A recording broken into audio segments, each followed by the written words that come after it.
Tonight on ABC News Live Prime, millions bracing for a dangerous storm. More than 22 million people under alerts for heavy rain, flash flooding, and mudslides tonight in Southern California. People told to be ready to evacuate. Meanwhile, firefighters hoping the storm will be enough to put out a raging wildfire. I'm Matt Gutman at the Altadena burn scars with a look at how authorities here are preparing for this megastorm. A beloved football coach dies one day after being shot on a California college campus where he was a longtime athletic director. That suspect now under arrest. I'm Trevor Ault with what authorities are now saying about the suspect. President Trump on the attack over the bipartisan movement to release all of the Jeffrey Epstein files, blasting weak Republicans for supporting the effort and trying to shift the focus to Democrats, including former President Bill Clinton and former Treasury Secretary Larry Summers. I'm Mary Bruce at the White House with a look at what the latest Epstein emails say about his relationship with President Trump. A last-minute provision to last week's bill that ended the shutdown could also threaten the $28 billion hemp and THC market. Could a ban fuel a surge in black market sales? And with less than 6 weeks till Christmas, what do you need to know in order to check off your holiday shopping list? We ask about the best times to buy those big-ticket items, plus the date you need to circle on the calendar to make sure you get your orders in on time. It's earlier than you think. From ABC News World Headquarters in New York, this is Prime with Linsey Davis. And good evening, everyone. I'm Juju Chang in for Linsey Davis. Thanks so much for streaming with us. And we are tracking late-breaking news this Friday night. A major reprieve on the price of many foods could be in store. More in a moment on that. But we begin with a dangerous storm hitting California and the evacuation warnings issued. Tonight, more than 22 million people are under alerts. Heavy rain is expected through tomorrow. Emergency crews are worried about potential mudslides in Southern California. At the same time, a massive wildfire is burning across thousands of acres, nearly 150 miles southeast of Sacramento. Nearly 20 structures destroyed. Firefighters hoping the rain there will douse the flames. And Lee Goldberg is standing by with the forecast. But first, ABC's chief national correspondent Matt Gutman leads us off from Los Angeles. Tonight, roadblocks are up and evacuation warnings are in place in Southern California as a powerful atmospheric river threatens to turn hillsides into mud. Our station KBC tracking road conditions in Sherman Oaks. Watch closely as this Tesla loses control, spins out, and slams into the guardrail on the 405 freeway. First responders warning residents if they don't evacuate when told, it could be too late. There is nothing that can stop a mudslide. Once it starts, it's on its own timetable. We will come and rescue and help if something should happen. But before that, you can pay attention to the weather. And this is what authorities are afraid of. Oh my gosh! Back in September, heavy rain, fueled by the remnants of Tropical Storm Mario, washed away vehicles in Barstow. Watch out! And brought a mountain of mud into the town of Oak Glen. Meanwhile, in the Central California mountains, the pack fire is out of control, already burning 20 structures and scorching more than 3,000 acres. But the storm's now giving those firefighters a hand and could possibly put an early end to fire season here. And Chief National Correspondent Matt Gutman joins us now. How concerned are residents, Matt, about where you are about the impending rain? Juju, they are very concerned. This is expected to be a massive storm. Authorities are also very concerned. There are hundreds of rescuers at the standby in their stations prepared for what is forecast to be the worst of the rain overnight and into tomorrow morning. You can see they deployed 13,000 feet of these concrete K-rail. Everywhere you go here along the burn scars in Altadena, you can see that green absorbent boom put out. Authorities are concerned, and right now they are saying that those evacuation warnings remain in effect through Sunday morning. Juju. Matt Gutman in Altadena, thanks. So let's get straight to Chief Meteorologist Lee Goldberg from our partner station, WABC. Lee. Juju, this is the beginning of a rough 5-day stretch for Southern California. We've been setting the table all day with light to moderate rain, but it really ramps up in intensity later tonight. Flood watch is out for much of Southern California, and elevated flash flood risk level 3 out of 4 for Santa Barbara and Los Angeles. That is for numerous flash flood instances across that area. There are 2 real heavy rounds of rain, one from about 2 to 7 in the morning, and then another one that's even heavier from about 10 in the morning to 3 in the afternoon. Could be some thunderstorms there, raining at an inch an hour, causing these mudslides especially vulnerable near the burn scars. Widespread 2 to 4 inches of rain, but some of the mountains here near Santa Barbara, we could have 4 to 6 inches of rainfall. Juju, there's another storm on Monday and Tuesday. There could be a third after that later in the week. Back to you. Lee Goldberg, so much to keep track of. Thank you. And next tonight, a suspect is now under arrest for the campus shooting at Laney College in Oakland, California. It comes as we're learning the football coach who was shot has died. Here's ABC's Trevor Ault. Congratulations. He was a beloved Bay Area football coach for more than 40 years, featured in the Netflix series Last Chance U. That's it! The Laney College Eagles are the 2018 state champions. But tonight, Oakland police say John Beam has died less than a day after he was shot at Laney College's Oakland Fieldhouse by a suspect police say he knew. John was so much more than a coach. He was a father figure to thousands of not only men, but young women in our community.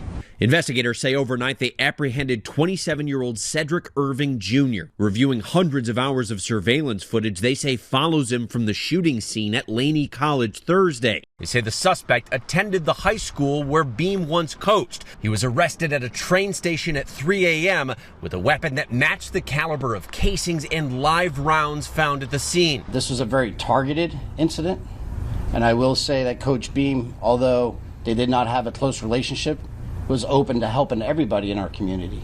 Tonight, members of the football team say they were stunned to hear the news. I was shocked. It didn't really feel real. Juju, Coach Beam expressed concerns about campus safety at a public forum one day before he was shot. He leaves behind a wife, 2 daughters, and grandchildren. The family says they're devastated. Juju. Trevor Ault, thank you. President Trump is on the attack over the bipartisan movement to release all the Jeffrey Epstein files after his name appeared in multiple Epstein emails. The president is now directing Attorney General Pam Bondi and the Justice Department to investigate former President Bill Clinton and others. Clinton's spokesperson firing back, saying the released emails prove the former president did nothing wrong and this is meant to be a distraction. ABC's Mary Bruce is at the White House. Tonight, amid new questions about President Trump's 10-year friendship with sex offender Jeffrey Epstein, Trump now trying to shift the focus to Democrats. In an extraordinarily rare move, a president going on social media and publicly ordering his Attorney General, Pam Bondi, and the FBI to investigate Jeffrey Epstein's involvement and relationship with several prominent Democrats, including former President Bill Clinton, former Treasury Secretary Larry Summers, and, quote, many other people and institutions. Within hours, Bondi, with a public response, will do, appointing U.S. Attorney Jay Clayton of New York's Southern District to lead the probe, saying the department will pursue this with urgency and integrity. This despite the fact that earlier this year, Bondi herself closed the books on the Epstein case, insisting there's no there, saying we did not uncover evidence that could predicate an investigation against uncharged third parties. Tonight, top Democrats calling Trump panicked and desperate, saying he's trying to deflect from serious new questions we have about his relationship with Jeffrey Epstein. Donald Trump's name himself is in a lot of those Epstein files, as we've seen, and a lot of those emails. The question is, will Donald Trump be investigated as part of this? Or is there going to be one set of rules for Donald Trump's friends and supporters and another set for his critics? Clinton traveled on Epstein's plane on multiple occasions after his presidency, but says he was unaware of Epstein's crimes and never visited Epstein's private island. The former president has not been accused of any wrongdoing. Tonight, even some Republicans frustrated with Trump's new demand. I don't think it's appropriate for him to do it. I would ask him not to do that because all it does is taint our legal system. It comes 2 days after the House Oversight Committee released thousands of documents from Epstein's estate, many mentioning Trump.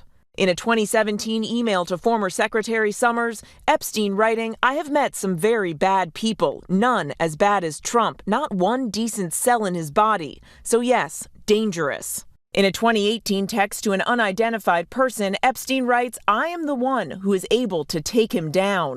Trump, who has denied any wrongdoing, says he cut ties with Epstein because Epstein and his accomplice Ghislaine Maxwell were luring away women and teenage girls who worked at Mar-a-Lago. I threw him out of the place, persona non grata. Next week, dozens of House Republicans are expected to break with the president and vote to demand the release of the FBI's full Epstein files. It's something Trump and Vice President J.D. Vance and supporters like now FBI Director Kash Patel promised to do during the campaign. What the hell are the House Republicans doing? They have the majority. Put on your big boy pants and let us know who the pedophiles are. But now that he's running the FBI, Patel is refusing to release the files. Tonight, the pressure is growing. 20 of Epstein's victims now sending Congress a letter, writing, "You have the ability to vote to release the Epstein files, and with it, deliver a promise the American people have awaited for far too long. We implore you to do so." The women adding, "Remember that your primary duty is to your constituents. Look into the eyes of your children, your sisters, your mothers, and your aunts. Imagine if they had been preyed upon. Imagine if you yourself were a survivor. What would you want for them? What would you want for yourself? When you vote, we will remember your decision at the ballot box." And Mary Bruce joins us now from the White House. So, Mary, when is this Epstein vote expected to happen? Well, we do expect this vote to happen on Tuesday. And again, we are told that dozens of Republicans could break with the president and vote to release the files. But this is only the beginning of what could be a very long road here. President Trump seeming to do everything he can to prevent the release of the full files. Juju. Mary, we know you'll follow it every step of the way. But before we let you go, there is some breaking news tonight out of the White House. It comes after Democrats made those big wins on election night last week, campaigning on that message of affordability. How is President Trump tackling that now? Well, we are seeing tonight a major reversal from the president. As Americans are seeing higher grocery prices, the president tonight is rolling back tariffs he imposed on some household staples like coffee and tea, bananas, oranges and tomatoes, and even beef, which Americans are now paying record prices for today. For weeks, the president has insisted prices are coming down, but that is not the case. And tonight, he is now making major changes to his own policies to address rising costs. Juju. Mary Bruce, thank you. And now to the major show of force in the Caribbean as the Trump administration escalates attacks on suspected drug traffickers. The Pentagon released new images showing the USS Ford carrier group in the region and a B-52 bomber overhead. The administration calling it Operation Southern Spear. ABC's chief global affairs correspondent Martha Raddatz reports. Tonight, in a major display of force, the U.S. now showing the military firepower in place off Latin America as President Trump weighs potential strikes against drug cartels inside Venezuela. The Pentagon releasing these new images showing the USS Gerald Ford, the largest and most lethal carrier in the world, in tight formation with 3 destroyers as a B-52 bomber and multiple fighter jets roared overhead. A powerful display meant to send a direct message to Venezuela's President Maduro. Secretary Pete Hegseth giving the mission an official name, Operation Southern Spear. The U.S. has already launched at least 20 deadly strikes on suspected drug boats, killing at least 80 people, but offering no public evidence to prove they were smuggling drugs. And just this week, President Trump was briefed on updated options for possible strikes on land, but officials tell ABC News no decision has yet been made. Our thanks to Martha Raddatz. Now, a provision tucked into the federal spending bill signed by President Trump to reopen the government could upend a booming industry by banning many THC-infused products like gummies, drinks, topical pain relief, and vapes now found everywhere from gas stations to wellness shops.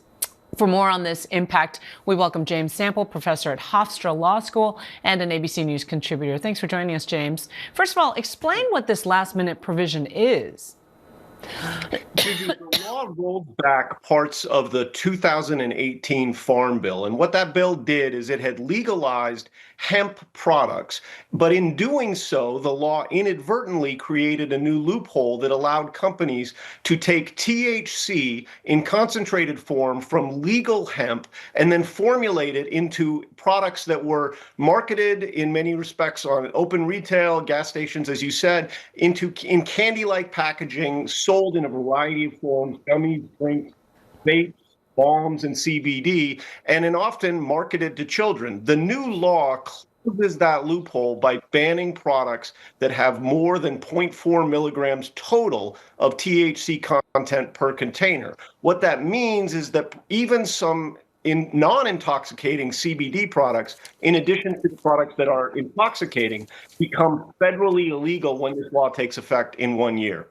And yet this could impact people's ability to get THC products, clearly. It'll clearly impact people's ability to get THC products, Juju, but the law should not impact people's ability to purchase marijuana where it is legal. Interestingly, the law does not change marijuana's status at the federal level. Federally speaking, and a lot of people forget this or don't realize it in the first instance, federally speaking, marijuana is still classified as a Schedule I controlled substance. And people who buy marijuana at the state level do so in states where it's legal. Normally, the supremacy clause of the Constitution says that where federal law and state law conflict, federal law controls. But because the federal government has basically opted not to enforce federal controlled substances law with respect to marijuana in the states where it's legal, you have this kind of odd scenario where something that is illegal federally is legal at the state level and not enforced. So interestingly here, because this new change will restrict THC products, the marijuana industry actually favored the proposal.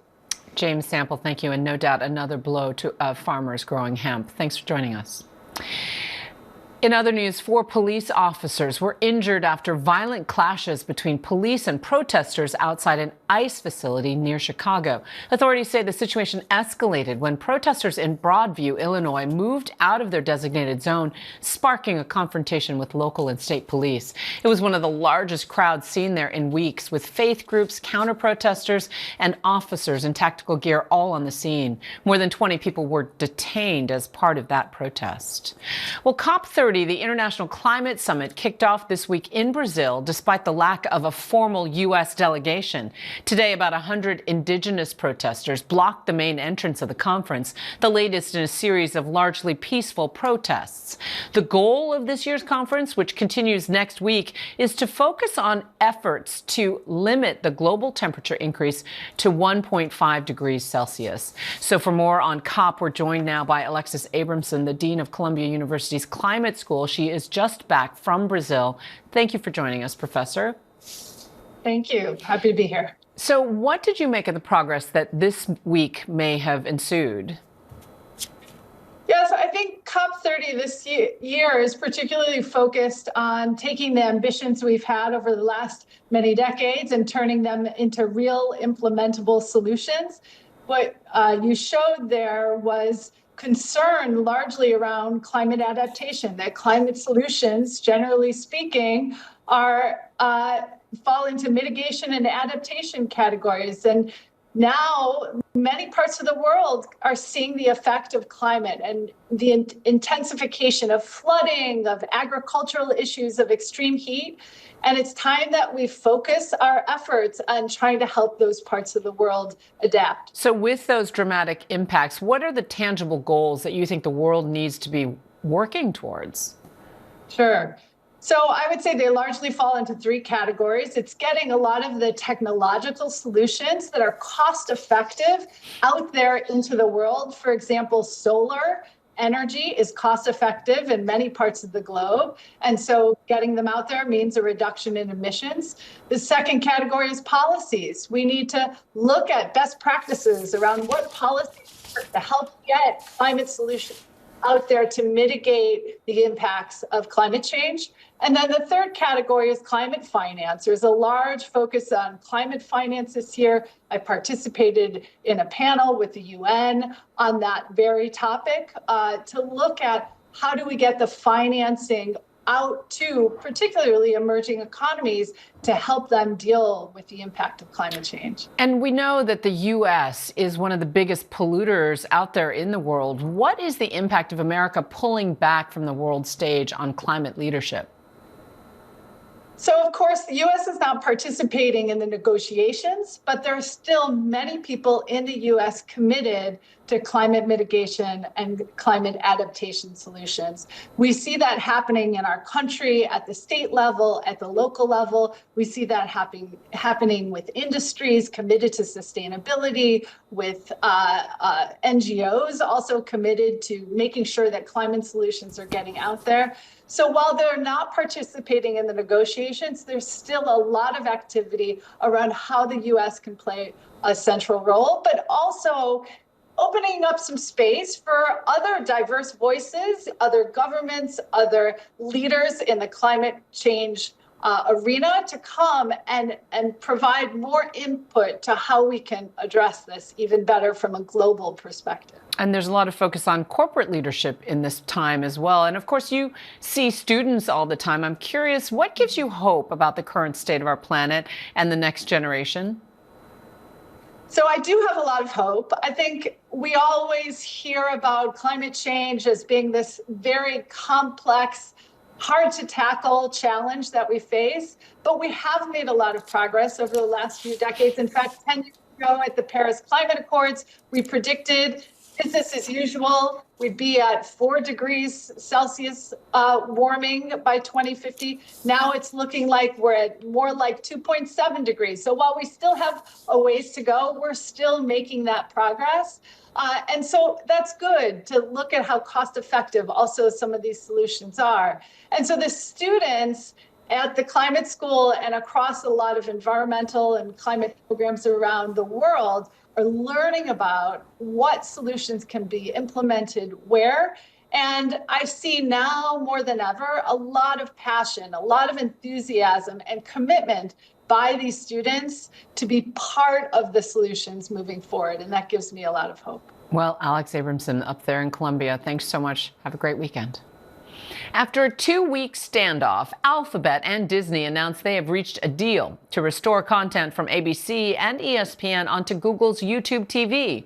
During negotiations, several live sporting events and football games were absent from the streaming service. In a statement, Disney executives said they are incredibly optimistic about what's ahead. Disney, of course, is the parent company of ABC. And coming up here for us, if you haven't started thinking about your holiday shopping, time could go fast, you know, when you should buy some of those big ticket items and the shipping deadlines you don't want to miss. Plus, how do you feel about your eye color? More doctors are doing procedures to permanently change it. We follow a patient as she prepares to take that leap. And the once popular social media network Vine is making a comeback. The surprising financial backer and the growing technology not allowed on that app. Last week, we reported on the near record low consumer sentiment numbers as measured by the University of Michigan. Their index, called the Current Conditions Index, plummeting nearly 11% in a month. Consumer expectations for the future were also in the red. We have retail analyst Hitha Herzog standing by for advice on how we holiday shoppers should navigate the next 6 weeks. But first, here's this evening's Shopping by the Numbers. Many of us during the holidays have more time to stream our favorite content, so we often find ourselves in the hunt for a new TV. Turns out TV prices have dropped an average of 9% per year for the past 4 years, according to the Bureau of Labor Statistics Consumer Price Index. But for jewelry and watches, you can certainly expect to pay more this year. Watches in particular, the many made in Switzerland, are running 5 to 10% more expensive this year over last, according to Morgan Stanley research. But those prices could drop in the coming weeks because just today, Switzerland and the U.S. reached a deal to lower tariffs on Swiss goods to 15% from 39%. Meanwhile, the price of gold has doubled the past 2 years, making gold jewelry far more expensive. But such of the world's gold is processed in Switzerland. Those lower tariffs could mean cheaper gold jewelry. Okay, so we've covered 2 popular items for this time of year, TVs and jewelry. What about jackets and outerwear? Well, prices this year are up a whopping 24% over last, according to the consulting firm Alex Partners. Such apparel is often imported from Asia, and those tariffs remain high. So when is the best time to have your must-have items this holiday season? And how will delayed shipping and tariffs impact your to-do list? These are all the questions we need to know. So retail analyst and financial expert Hitha Herzog joins us now. Hitha, let's start with the big ticket items, shall we? The telephones, the iPhones, AirPods, when is the time to buy those? Do we wait till Black Friday? All right, well, let's start with the TVs, right? we think that, okay, here are some big ticket items. We're going to get massive discounts, especially on Black Friday. Well, that's what they are telling us, right? But the real truth is that there is a show called Consumer Electronics Show that happens in Las Vegas. That's when all the new models of the TVs come in. So if you're buying TVs on that discount, that's actually, you're not getting your money's worth. The major discounts happen when the new models of TVs come in, the 2026s, in January. So the right time to buy a big ticket item like a TV is actually in January and not during this Black Friday, Cyber Monday holiday sale season. So look away, look away. So what do we buy then on Black Friday and Cyber Monday? Okay, so there are a couple things. So we're talking about AirPods and headphones, right? Apple doesn't really discount their products. They do give gift cards for their most recent generation products, right? So if you go to the Apple Store, they'll give you like a $50 gift card or a $100 gift card for that purchase. Third parties will give you a discount on AirPods and then the headphones, right? So you're looking at discounts of anywhere between 15% up to 37 to 70% in some cases for the older generations. You want to look at things, if you're okay with getting something that's not the iPhone 17, but maybe the iPhone 16, I have an iPhone 13, it's no big deal, right? Just that's where the discounts are gonna happen. And then of course, when you look at other things, other electronics, especially for Apple, if you go to a Best Buy, they will combine maybe a gift card with that Apple discount. And we know that this year, for a variety of reasons, it's going to be trickier to get those last-minute buys. Oh, yes. But why is that, A? And what is the actual cutoff date? When's the last drop-dead date that you can ship? Okay, so USPS is saying December 17th. The consensus, right, that's a little too far for me. I used to be a last-minute shopper. Not this year, people, not this year. The consensus is December 17th. I'm telling people December 10th. And part of the reason why is because, number one, with the de minimis law that's been put into effect, that is causing customs delays. So if you're buying something from overseas, expect to have delays in customs with that product of up to maybe 3 or 4 weeks. Happened to me. And certainly if you delay getting those products, you're running up against the deadline, which is holiday, Christmas, right? You also have these tariffs that keep flip-flopping. So you also are running the risk of, if you want a product, it might go up in cost. If you see something at a certain price, the next day it could go up almost 200%. And what about last-minute shipping? Will there be free shipping? Will that be harder to come by this year? Okay, so free shipping, because of those price increases, a lot of these retailers are passing that price on to the customer through getting rid of the free shipping. If you are an Amazon Prime member, products that are under $35, you can get free shipping. But if you're not an Amazon Prime member, those products, $35 or under, you're going to have to pay for shipping. Oh boy, we got a lot to add to our Christmas list this year to think about. Hitha Herzog, thanks so much for joining us. Thanks for having me. Coming up here for us, would you get surgery to change your eye color? Here's a growing number of people doing just that, but there are risks. The new app making waves saying you can text Jesus. Yep, stay with us.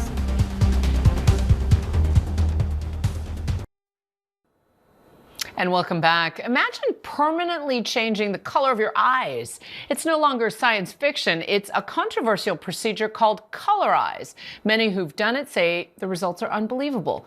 But some in the medical community say the risks far outweigh the rewards. Here's ABC's Jacqueline Lee. Just look to the left, look to the right. What are you changing your eye color to? So I am going to be doing steel gray. I've seen some that I'm like, wow, that's dramatic. For me, I want it to look a little more natural. Oh my God! It's like I'm a whole different person. It came out exactly the way I wanted it. For decades, colored contacts were the go-to for ocular alterations. But now, this cutting-edge procedure can permanently transform your eye color. No contacts, no filters. Is this permanent? It is? Oh, wow. It's a controversial cosmetic procedure, with patients paying big bucks, an estimated $6,000 per eye. And top doctors are taking a closer look. People were tagging me about this procedure, and I was actually surprised that this procedure goes back 16 years in Europe. And that's when I really started to take it seriously and look at doing it.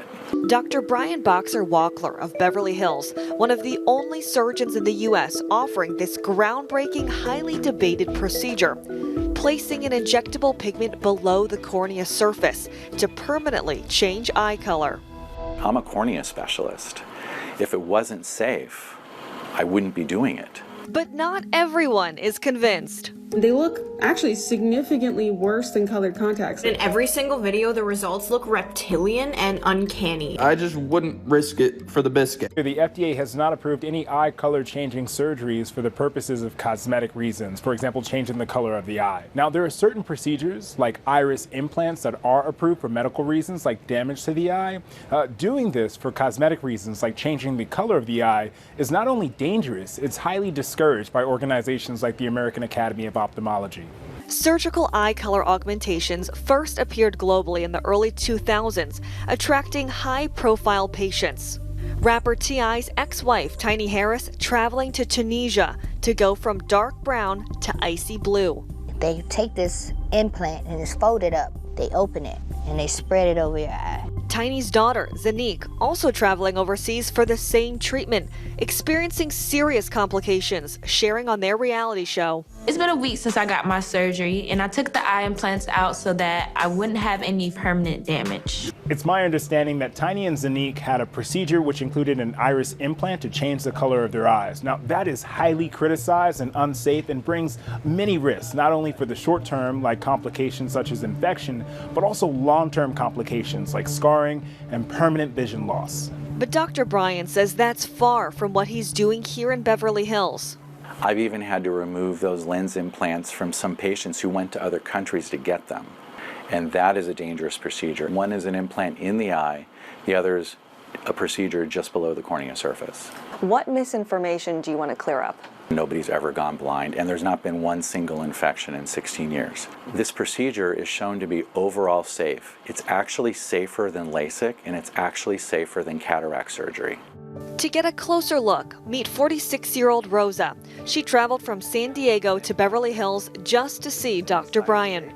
She's going from brown to steel gray. I don't want it to pop like too much, just, calm color. Rosa says she's put a lot of thought into this procedure. Why eye color? Like, why change that? I think I've worn contacts before, and the eye color for me, there's just a different attraction, different approach from people when the eye color is different. Open your eyebrow. We're there in the operating room as Rosa prepares for her appearance-altering procedure. Hey, how you feeling, Rosa? I'm feeling good. So the procedure has 3 essential steps. The first step is the laser makes a circular channel just under the surface of the cornea, like a LASIK flap. The second step is I use special instruments that I designed to extend the outer edge of that channel to match the outer edge of the cornea. Then the third step is I will apply the ink into the channel based on the patient's desire for that color and also based on the patient's intensity desire too. Looks great. One eye's done. A quick transformation taking no longer than a 30-minute lunch break. Are you ready to see your new eyes? Yes. For Rosa, she says it's worth every penny on a $12,000 price tag. Oh my God, I love it. Definitely different. I love it. Oh my goodness. Yeah. Rosa's daughter looking into her mother's new eyes for the first time. Dude, that's crazy. So this is your permanent new eye color? Yes. For the rest of your life? Yes. How do you feel about that? Excited. But despite Rosa's immediate satisfaction and what Dr. Brian says is a 16-year-old procedure free of complications, this new age surgery still draws in mixed reviews amongst the medical community. The risk really doesn't seem to be worth the benefit. Why would you ever risk your eyes for a cosmetic procedure? They're just doing it for money, and it's hurting people. There's a lot of people criticizing your patients and even you for doing this procedure. What's your response to that? I imagine it was the same thing when breast implants first were being developed decades and decades ago, that people would say, why would you do that? Why don't you just be happy with what you were born with? What is your response to those who say this is not ethical? What would be the basis for that opinion? Why mess with your body for breast implants? Why mess with your eyes for LASIK? That's an elective procedure to correct vision. So there's really not a rationale behind a comment or question like that. We clearly understand the risks, for example, the short-term complications like infection and the long-term complications like scarring and permanent vision loss. But when we talk about the benefit, that's really subjective in terms of what that patient is looking for. And if that goal is perfection or something that is changing, increasing the risk for these outcomes, then that discussion in terms of risk-benefit becomes even more difficult to have. For Rosa, any risk is worth the payoff. What do you say to the people who say you didn't need this surgery? It's all about personal decisions. If that is something that makes you happy and you're sure of it, why not? Go for it. You're so welcome, Rosa. Wowza, our thanks to Jacqueline Lee. And coming up, speaking of eyes, it can be hard to take one's eyes off actor Michael Shannon. He's tall, he's intense, and he commands the screen as a Supreme Court justice in the new movie Nuremberg. We'll talk to him in a moment. And the spectacular Disney holiday windows in London, 2 years in the making, just unveiled for the world to see. Well, the Latin Grammys brought out some of the biggest names in music. The biggest winner of the night, Bad Bunny, who won 5 awards, including Album of the Year. And 50 years into her career, Gloria Estefan is still racking up awards. Her newest album won the Latin Grammy for Best Traditional Tropical Music Album. What a man is accused of stealing at a store owned by former football star Tom Brady. A once popular social network is making a comeback. The app promising a direct conversation with Jesus. These stories and more in tonight's rundown. Almost $10,000 worth of Pokemon and baseball cards were stolen from Tom Brady's card store in New York City, and the NYPD says this man is the culprit. The crime occurred at Card Vaults on October 20th when the male suspect bypassed the store's payment machine, leaving the Soho store with a collectible card stash in hand. The store had opened less than 2 weeks before the robbery. Jeep is recalling nearly 113,000 vehicles. Parent company Chrysler says debris in the engine may have caused engine failure, leading to the risk of a crash or fire. This is for the 2023 and 2025 Grand Cherokee 4xe and 2024 and 2025 Wrangler 4xe plug-in hybrid electric models. The company says it's in the early stages of developing a fix for the problem. A new app is attempting to create a hotline to heaven for users who are interested in strengthening their religious faith. The app, Text with Jesus, uses artificial intelligence and chatbots to offer spiritual guidance to users who are looking to connect with a higher power. In other words, users can text questions to Jesus and get a response. And premium users can also converse with Satan. The app's developers noted they are also experimenting with voice features and hoping to add even more biblical characters down the line.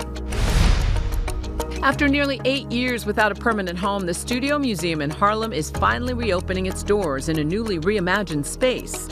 Leaders of the museum were joined by state and city officials for a ribbon cutting this morning to celebrate the institution's triumphant return. A group of artists originally founded the museum in 1968 to promote artists of African descent. Museum staff say the new building will open new opportunities for experimentation and be a laboratory for artists and thinkers. Jack Dorsey, the former head of Twitter who killed short video app Vine back in 2016, announced he's reviving it with a new app titled Divine. Users will have access to an archive of more than 100,000 Vine videos, and users can also create and post new 6-second loops of video. The app has a policy against artificial intelligence. This announcement comes months after Tesla CEO and ex-owner Elon Musk said that he would bring back Vine, but in AI form. YouTube star Mr. Beast just opened his first ever theme park, Beastland, in Riyadh, Saudi Arabia. The park brings his over-the-top challenge videos, massive giveaways, and outrageous stunts into real life. Mr. Beast says 70% of his fans are outside the U.S., and Saudi Arabia was a natural choice due to easily accessible studio space to film his latest season of videos. The park is open until December 27th. Starring Michael Shannon and Russell Crowe, this film is generating Oscar buzz, and now you can see it in the theaters. Nuremberg looks at a World War II psychiatrist evaluating Nazi leaders before the Nuremberg trials and the trials themselves. Let's take a sneak peek.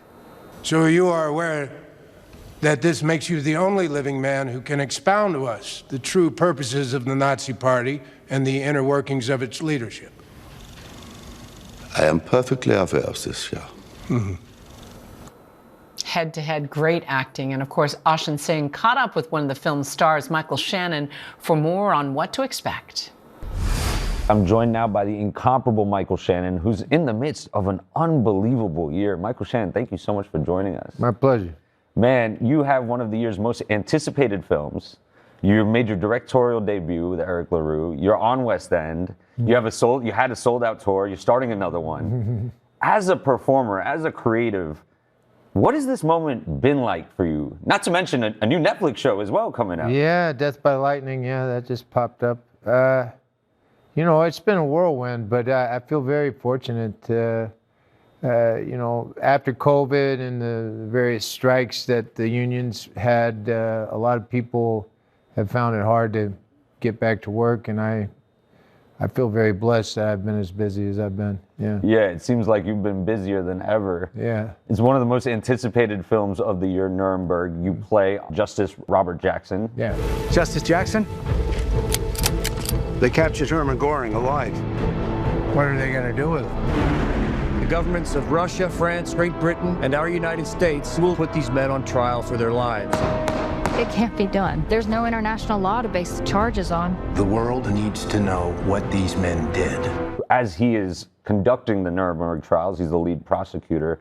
What did you learn about Robert H. Jackson as you took on this role? Because I feel like everybody knows about the Nuremberg trials, yeah, but very few know about Justice Jackson. Yeah, I really started at square one. You know, I wasn't much of a history buff in school, so I didn't know him, and it was astonishing to me just how hard it was to get the Nuremberg trials up and going. He met a lot of resistance to it within our government at the time, and something that seemed so logical, he really had to fight to get it done. Yeah, this film comes at a time in society where it feels like the truth is often in the crosshairs. You have people denying the reality of the Holocaust. Yeah. In a way that almost feels unconscionable. Yeah. What was it like for you putting this forth, and why did it feel like this project, now was the right time for this project? In terms of what Robert Jackson accomplished, I think he's a prime example of somebody not taking no for an answer. You know, a lot of people, I think, feel a sense of powerlessness, or they're not satisfied with how things are in the world, but they feel like there's not much that they can do about it, or specific issues. And Robert Jackson just would not take no for an answer. He thought, this is the right thing to do, and I'm going to make sure it gets done no matter what. And I think that's a very valuable a role model nowadays for people to witness that. Yeah. Yeah. In the film, you share the screen with Russell Crowe and Rami Malek. What was it like reliving history, especially incredibly uncomfortable history, with the cast? Well, I found Russell's performance really eerie, you know, very powerful.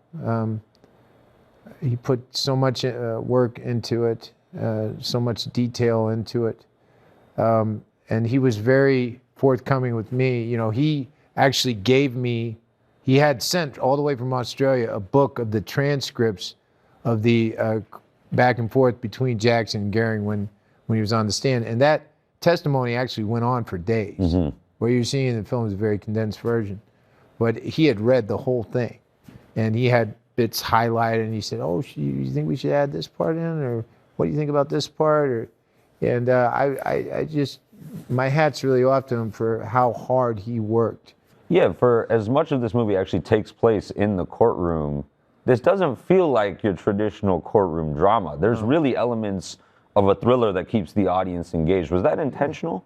we definitely did not want it to be some dusty history lesson, because that's always what turned me off in school in history class, when I'm sitting there with this giant textbook. I'm trying to stay awake. You know, we didn't want that to happen at all. We wanted to infuse it with not only with thriller elements, but even with humor. You know, there's a lot of humor in the film. It's the last thing you think you would see in a movie about the Nuremberg trials, but you know, that's life. There's humor in the darkest of places. You know. Michael Shannon, thank you so much for your time, and congratulations on the film and the year that you've had. Oh, it's a thrill to be here. Thank you. Thank you so much. So cool. Our thanks to Asha. Nuremberg is in theaters now. And finally tonight, the magnificent Disney holiday display in London, now unveiled for the world to see. Our Maggie Rulli has more. Christmas season is kicking off here in London. And this year, the city has a little extra Disney magic.